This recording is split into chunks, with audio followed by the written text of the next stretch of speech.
tambarin girma yau za mu gaida mama Hajiya Farida giwar sarkin daura kina da alfarma tambura ku doka na miko jinjina gurin giwa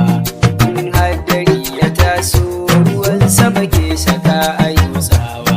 taka da lafiya giwar sarki yau kina saman kowa domin kina da kima cikin duka ayyukan kiwayawa mai kara martabar sarki kin zama inuwa gaba ku doka tambarin girma yau za mu gaida mama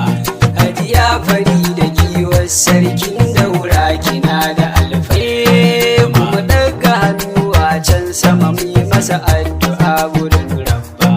mai martaba sarkin daura Allah kara lafiya baba duk tsufa na zaki bauna ba za ta bashi tsoro ba mai taimako gurin talakawa bai bar shi